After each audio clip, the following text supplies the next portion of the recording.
আসসালামু আলাইকুম। প্রিয় দর্শক মণ্ডলী, আপনারা দেখছেন দৈনিক প্রদীপ শিখা ইউটিউব চ্যানেল। এখন আমাদের সঙ্গে যুক্ত হচ্ছেন কোথাও খুঁজে পান। আমি লাইভ দেখছিলাম। আলী রিয়াজ কিংবা ডক্টর ইউনূসের কথায় কোথাও যদি খুঁজে পান যে কি যুগান্তকারী সংস্কার তারা সাধন করেছেন, সে বিষয়ে কোনো কথা তারা বলেন নাই। কোন যুগান্তকারী সংস্কার সাধিত হয়েছে? ডক্টর ইউনূস সোজা তার প্রিয় টপিকে চলে গেছেন। তিনি বলেছেন বঙ্গোপসাগর। বঙ্গোপসাগর ভর্তি অনেক অনেক সম্পদ, তাই তিনি বলে দিয়েছেন এই বঙ্গোপসাগরকে আমরা পূর্ণাঙ্গ রূপে ব্যবহার করতে চাই। তো আমি তো এখন জানি যে তিনি কোন বসদেরকে বলে দিয়েছেন যে পুরো বঙ্গোপসাগরটা আপনারা দখলে নেন, দখলে নিয়ে প্রয়োজনে পূর্ণভাবে ব্যবহার করেন। জুলাই সনদ স্বাক্ষরের নামে প্রধান উপদেষ্টা ডক্টর মোহাম্মদ ইউনূস আর তার সরকার এক অভূতপূর্ব সার্কাস জাতির সামনে তুলে ধরলো। মানে আমি জানি না যে জাতি কতটা আগ্রহী ছিলেন, তারা লাইভ টেলিভিশনে সেটা দেখেছেন কিনা। 15ই অক্টোবর না করে 17ই অক্টোবর শুক্রবারে নিয়ে আসার কারণ হিসেবে এই সরকার বলেছিল যে সাধারণ মানুষ যাতে দলে দলে এই জুলাই সনদ স্বাক্ষর অনুষ্ঠানের ঐতিহাসিক মুহূর্তের সাক্ষী হতে পারে এবং সেই অনুষ্ঠানে যোগ দিতে পারে, তাই জাতীয় সংসদের দক্ষিণ প্লাজায় বিশাল শামিয়ানা বেঁধে এই অনুষ্ঠান শুক্রবারেই করতে হবে। তো সেই অনুষ্ঠানে দেখলাম 5-6 সারি আসন বসানো হয়েছে, 3 সারির পর আর কোনো লোক দেখা গেল না সেখানে। আর সামনের সারিগুলোতে যারা বসে আছেন তাদের মধ্যে হয়তো সরকারি কর্মকর্তাদের রা আছেন বলে বোঝা গেল, উপদেষ্টারা আছেন, আর একেবারে সামনের সারিতে আছেন ডক্টর ইউনূসের লামিয়া মোর্শেদ, ডক্টর ইউনূসের কন্যা। মানে এই বিশিষ্ট ব্যক্তিদেরকে সামনে নিয়ে দেখলাম জুলাই সনদ স্বাক্ষর অনুষ্ঠানের ঐতিহাসিক মুহূর্ত টি জাতির সামনে উপস্থাপন করা হলো।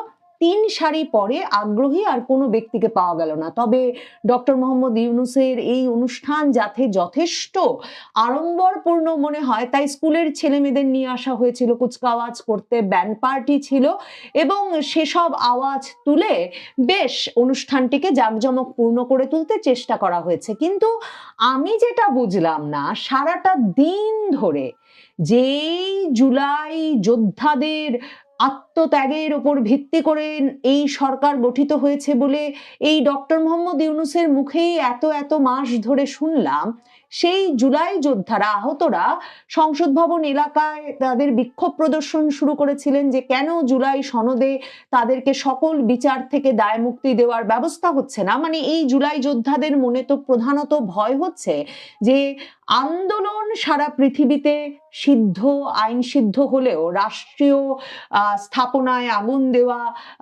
খুন করে ফেলা, খুন করে ঝুলিয়ে রাখা দিনের পর দিন পুলিশ সদস্যদেরকে সহ প্রতিপক্ষ ব্যক্তিবর্গকে, এসব যেসব ঘটনা ঘটিয়েছেন সেজন্যেই তাদের ভিতরে একটা ভীষণ দাবি যে তাদেরকে দায় মুক্তি দিতেই হবে।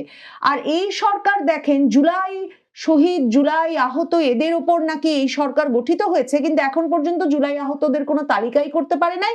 এখন জুলাই যোদ্ধারা সারা দিন ধরে সংসদ ভবনে আক্রমণ মানে হামলা করলেন, তাদের স্বভাব মতো বাস ভাঙলেন, পুলিশ সদস্যকে পেটালেন, আর পুলিশও পাল্টা তাদেরকে এমন বেধড়ক পেটালো যে এই আহতদের অনেকের যে মানে কৃত্রিম হাত লাগানো হয়েছিল, কৃত্রিম পা লাগানো হয়েছিল, সেসব হাত পা রাজপথে পড়ে থাকতে দেখা গেল। আর ডক্টর ইউনূস সেই অনুষ্ঠানে, মানে সারাদিন ধরে জুলাই যোদ্ধাদের পিটিয়ে যে অনুষ্ঠানে তিনি এলেন নিরাপত্তার চাদরে ঢেকে, সেখানে এসে তিনি বললেন এই জুলাই সনদের মাধ্যমে নাকি বাংলাদেশ বর্বরতা থেকে সভ্যতার দিকে অগ্রসর হওয়া শুরু করলো। মানে 50 বছরের বেশি সময় ধরে বাংলাদেশে শুধু বর্বরতাই হয়েছে।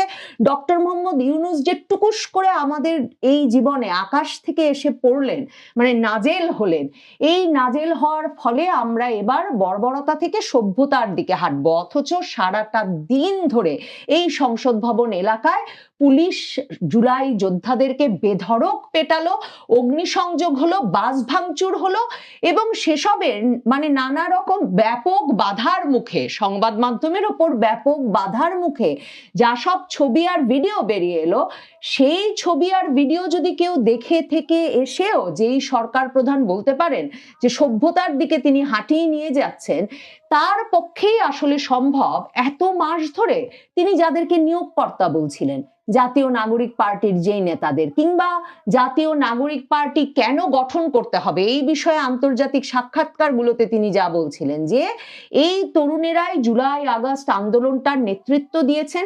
তিনি প্যারিসের হাসপাতালে শুয়েছিলেন, কিচ্ছু জানতেন না কি হচ্ছে বাংলাদেশে। হঠাৎ এই তরুণেরা তাকে ফোন করে বললেন হাসিনা চলে গেছেন, আপনি এসে আমাদের উদ্ধার করুন। এবং তিনি ভাবলেন এরা যখন এত প্রাণ দিয়েছে এটুকু তো তিনি করতেই পারেন বলে তিনি এলেন। এবং এসে আপনাদের মনে থাকবে প্রথমে মাহফুজ আলমকে বগলে করে প্রেসিডেন্ট ক্লিন্টনের কাছে নিয়ে গিয়ে মাস্টার মাইন্ড বললেন। এরপর ঘন ঘন এই তরুণদেরকে তার নিয়োগকর্তা বলতেন। তাছাড়া আন্তর্জাতিক পত্রিকার সাক্ষাৎকারে বললেন যে তিনি বলেছেন এই তরুণদের রাজনৈতিক দল গঠন করে জুলাই আগস্ট আন্দোলনের আদর্শ চারদিকে ছড়িয়ে দিতে হবে, তাই তিনি এদেরকে দল গঠনে উৎসাহ দিচ্ছেন। এখন সেই নিয়োগকর্তাদের দল জাতীয় নাগরিক পার্টি, তারা জুলাই সনদে স্বাক্ষর করলো না, এই কথাটুকু উল্লেখ করার পর্যন্ত, মানে এটা যে দুঃখজনক, তিনি আশা করেন আগামীতে করবে, তারা না করলে অসম্পূর্ণ থেকে যাবে, উল্লেখ মাত্র করলেন না ডক্টর মোহাম্মদ ইউনূস। মানে যারা তাকে এনে ক্ষমতায় বসালো তাদেরকে তিনি মাইনাস করে দিলেন এই এক জুলাই সনদে স্বাক্ষরের এই এক অনুষ্ঠানের মাধ্যমে। নাহিদ ইসলামরা আসেন নাই, তারা বলেছেন এই জুলাই সনদের যেহেতু কোনো আইনি ভিত্তি দেওয়া হচ্ছে না, তাদেরও সারাক্ষণ টেনশন যে এরপর নির্বাচনে জিতে যে সরকার আসবে তারা বোধহয় তাদেরকে বিচারের মুখোমুখি করবে পুলিশ হত্যার জন্য, রাষ্ট্রীয় স্থাপনায় আগুন দেওয়ার জন্য। কাজেই তাদেরও সেই চিন্তা, এবং তারা স্বাক্ষর করলেন না ডক্টর ইউনূসের। এতে কিচ্ছু আসে যায় না। ডক্টর ইউনূস বিএনপি, জামায়াতে ইসলাম, জোনায়েদ সাকির গণসংহতি, তারপর নুরুল হক নুরুর গণ অধিকার পরিষদ, মাহমুদুর রহমান মান্নার নাগরিক ঐক্য, ইসলামী আন্দোলন বাংলাদেশ, এদেরকে নিয়ে স্বাক্ষর করে ফেললেন জুলাই সনদ। এবং গলা কাঁপিয়ে কাঁপিয়ে সেখানে উপস্থাপিকা, তারপর আলী রিয়াজ, তারপর মনির হায়দার, মানে দেখেন প্যারিসে বসেছিলেন ডক্টর মোহাম্মদ ইউনূস, আলী হায়দার, আলী রিয়াজ, মনির হায়দার, এরা বসেছিলেন আমেরিকায়। এরা সব মিলে আপনাকে আমাকে জাতীয় ঐক্যের এক অভূতপূর্ব মুহূর্ত তৈরি হলো এবং বাংলাদেশ নতুন ভাবে যাত্রা শুরু করলো বলে গলা কাঁপাতে কাঁপাতে জানালেন। এবং জুলাই সনদ স্বাক্ষর করে ফেললেন, যেই কাগজটা তারা তৈরি করেছেন বলে ব্যাখ্যা করলেন ওই মঞ্চে। এরা দেখেন সবাই সেই জুলাই আগস্ট মাসে কিন্তু নিরাপদে নিভৃতে বিদেশ বসেছিল। তো পুরো জুলাই অনুষ্ঠানটা দেখলে আপনার, মানে আমার বসে বসে ওই কবিতাটা মনে পড়ছিল যে ছেলে ঘুমালো পাড়া জুড়ালো বর্গি এলো দেশে। এই যে বিদেশি বর্গিরা বাংলাদেশের মাথায় চেপে বসেছেন, যারা ভাবছেন যে এর আগে বাংলাদেশের আর কিচ্ছু হয় নাই, তারা এখন পিটিয়ে মেরে যারা তাদের ক্ষমতায় বসিয়েছেন তাদেরকেই একেবারে মানে যত দূরে পারেন দূরে ঠেলে দিয়ে, দূরে সরিয়ে ফেলে, মাইনাস করে দিয়ে যে কোনো ভাবে নিজেরা ক্ষমতায় টিকে থাকবেন। এই বর্গীদের হাত থেকে মুক্তি পাওয়া খুব মুশকিল হবে। আর বিশেষভাবে ডক্টর মোহাম্মদ ইউনূস যখন এটা খুব পরিষ্কার করে ফেলেছেন জুলাই সনদের মাধ্যমে যে তিনি আসলে এই ভাগাভাগির সরকারটা দীর্ঘ সময়, ওই যে 50 বছর তাকে থাকতে বলছেন বলে এসেছেন, আসলে দীর্ঘ সময় চালিয়ে যাওয়ার স্বপ্ন দেখছেন, যে দুই ঘাড়ে জামায়াতে ইসলামের দুজন নেতা, এই ঘাড়ে বিএনপির দুজন নেতাকে রাখবেন, আর কিছু দুধভাত দলের নেতাদেরকে নিয়ে বসে তিনি গলা কাঁপিয়ে কাঁপিয়ে বলবেন রাজনৈতিক দলগুলোর ঐকমত্যের এক অনন্য নজির আজ স্থাপিত হলো। আর সবাইকে, মানে ওই যে 3 সারির লোক যে তিনি সাজিয়ে রেখেছেন, তারা সবাই মিলে হাততালি দেবে, সামনে বসে থাকবেন তার মেয়ে কিংবা তার দীর্ঘদিনের সহচর লামিয়া মুর্শেদ। তাহলেই তার এই ক্ষমতার মসনদে বসে থাকার যে পরিকল্পনা তা সার্থক হবে এবং সেটা তিনি বছরের পর বছর, বছরের পর বছর চালিয়ে নিতে পারবেন। না হলে ভাবতে পারেন জাতীয় নাগরিক পার্টি, এই হাসনাত, সার্জিস, নাহিদ ইসলাম, আসিফ মাহমুদ, সজীব ভুইয়া সরকারে আছেন, কিন্তু তাতেও কিন্তু আসিফ মাহমুদ, সজীব ভুইয়া কিংবা মাহফুজ আলম এই দুইজনের কাউকে দেখি নাই উপদেষ্টা পরিষদে। যে দুজন ছাত্র প্রতিনিধি আছেন বলে নাকি এটা বিপ্লবী সরকার বলে অভিহিত হচ্ছে ডক্টর ইউনূসের সরকার, সেই মাহফুজ আলম, আসিফ মাহমুদ, সজীব ভুইয়াকেও কিন্তু দেখলাম না জুলাই সনদ স্বাক্ষর অনুষ্ঠানে। কিন্তু এটা নাকি আল্লাহর মেহেরবানিতে তাদের ওপরে নাকি এই দায়িত্ব দেওয়া হয়েছিল ডক্টর ইউনূসদের ওপরে, যে তারা এমন একটা সংস্কার কাজ পরিচালনা করবেন। কিন্তু ভুলেও যদি কোথাও খুঁজে পান, আমি লাইভ দেখছিলাম, আলী রিয়াজ কিংবা ডক্টর ইউনূসের কথায় কোথাও যদি খুঁজে পান যে কি যুগান্তকারী সংস্কার তারা সাধন করেছেন, সে বিষয়ে কোনো কথা তারা বলেন নাই। কোন যুগান্তকারী সংস্কার সাধিত হয়েছে? ডক্টর ইউনূস সোজা তার প্রিয় টপিকে চলে গেছেন। তিনি বলেছেন বঙ্গোপসাগর, বঙ্গোপসাগর ভর্তি অনেক অনেক সম্পদ, তাই তিনি বলে দিয়েছেন এই বঙ্গোপসাগরকে আমরা পূর্ণাঙ্গ রূপে ব্যবহার করতে চাই। তো আমি তো এখন জানি যে তিনি কোন বসদেরকে বলে দিয়েছেন যে পুরো বঙ্গোপসাগরটা আপনারা দখলে নেন, দখলে নিয়ে প্রয়োজনে পূর্ণভাবে ব্যবহার করেন। কাজেই তিনি নাকি বলে দিয়েছেন বঙ্গোপসাগর পূর্ণভাবে ব্যবহার করতে হবে। তারপর এসব ছেলে ভুলানো কথা শোনালেন যে তার কাছে নাকি দিস্তা দিস্তা কাগজ আসছে যে তোমাদের দেশের তরুণদের মতো এমন সৎ, এমন উদ্যোগী, এমন সাহসী তরুণ তো কোথাও নাই, আমাদের দেশে পাঠাও তরুণ, আমাদের দেশে তরুণ নাই। ভাবেন, প্রতিদিন সংবাদ মাধ্যমে খবর হচ্ছে, আমি ভিসার লাইনে দাঁড়ালে জানতে পারছি যে মানে কাজের ভিসা তো দুবাই, মালয়েশিয়া সহ বাংলাদেশ যেসব জায়গায় সবচেয়ে বেশি যেত, একটি দেশেও আর পাওয়া যাচ্ছে না। এমনকি পর্যটনের ভিসা নেপাল, শ্রীলঙ্কা পর্যন্ত দিতে চাইছে না।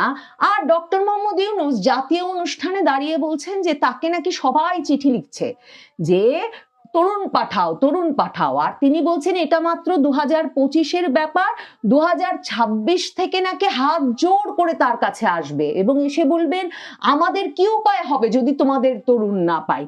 আর বঙ্গোপসাগরটা যখন, উনি তো বলে দিয়েছেন, পূর্ণাঙ্গভাবে ব্যবহার হবে, তখন নাকি দেশটা একটা নতুন সিঙ্গাপুর, এই শব্দগুলোই ব্যবহার করেছেন, দেশটা একটা নতুন সিঙ্গাপুর না হয়ে আর কোনো উপায়ই থাকবে না।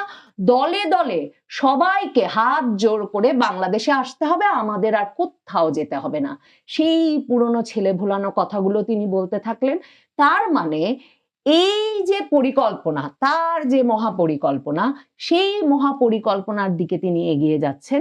সেই পরিকল্পনার মধ্যে ভুলেও ভাববেন না নির্বাচন আছে। আর আজকে জুলাই সনদ অনুষ্ঠানে আমার খুব মনে হলো বিএনপি আর জামায়াতে ইসলামী ডক্টর ইউনূসের দুই কাঁধে বসে থেকে দেখেছে যে এই যে ভাগাভাগির সরকারটা, মানে প্রশাসনে ভাগাভাগি, শিক্ষাক্ষেত্রে ভাগাভাগি, বাস স্ট্যান্ডে, টেম্পো স্ট্যান্ডে ভাগাভাগি, এই ভাগাভাগির সরকারটা যেমন চলছে তা তো বেশ চলছে। মানে সেই ভাগাভাগির সরকারের ব্যবস্থাটা বদলে ফেলে এখনই এর মধ্যে একটা নতুন কোনো ব্যবস্থা আনা, চ্যালেঞ্জ জানাই বা দরকারটা কি? কাজেই ডক্টর ইউনূস এই জুলাই সনদের মঞ্চে যারা যারা উঠেছেন তাদেরকে নিয়ে লম্বা পথ চলার স্বপ্ন দেখছেন। আসলে ঐক্য, অভূতপূর্ব ঐক্যটা হয়েছে ডক্টর ইউনূসের সরকারকে টিকিয়ে রাখার। আর সেজন্যই ডক্টর ইউনূসের কাছে ব্যাপারটা ঐতিহাসিক মনে হচ্ছে। তাই তিনি বলেছেন এই কলম, সনদ, তারপর সনদ স্বাক্ষরের ছবি, এগুলো বাঁধিয়ে রাখার জন্য জাদুঘর তৈরি হচ্ছে। যুগ যুগ ধরে এই ছবি, এই কলম জাদুঘরে রক্ষিত থাকবে আর ছেলেমেয়েরা পাঠ্য বইয়ে পড়বে এই সনদ তৈরি হওয়ার ঐতিহাসিক মুহূর্তের কথা। ভাবুন তো, আপনি, আমি বা কোনো পাগল আছে এই পৃথিবীতে যারা ভাবছে ডক্টর ইউনূস ক্ষমতায় না থাকলে এই কলম, এই ছবি কোথাও রক্ষিত হবে আর পাঠ্য বইয়ে দলে দলে ছেলেমেয়েরা এর ইতিহাস পড়বে? কাজেই ডক্টর ইউনূসের ক্ষমতায় থাকার এক মহাপরিকল্পনা পাশ হলো আজকে জুলাই সনদের নামে। জামায়াতে ইসলামী এবং বিএনপি সেই অনুষ্ঠানে গিয়ে স্বাক্ষর করে ডক্টর ইউনূসের হাতকে, ডক্টর ইউনূসের ক্ষমতাকে শক্তিশালী করে এলেন। আর এনসিপি, জাতীয় নাগরিক পার্টি, ছিটকে পড়লো। ঠিক জুলাই আহতরা যেমন সারাদিন ধরে মার খেয়ে ছিটকে পড়লো এই জুলাই আগস্ট পরবর্তী সরকারের সকল পরিকল্পনা থেকে।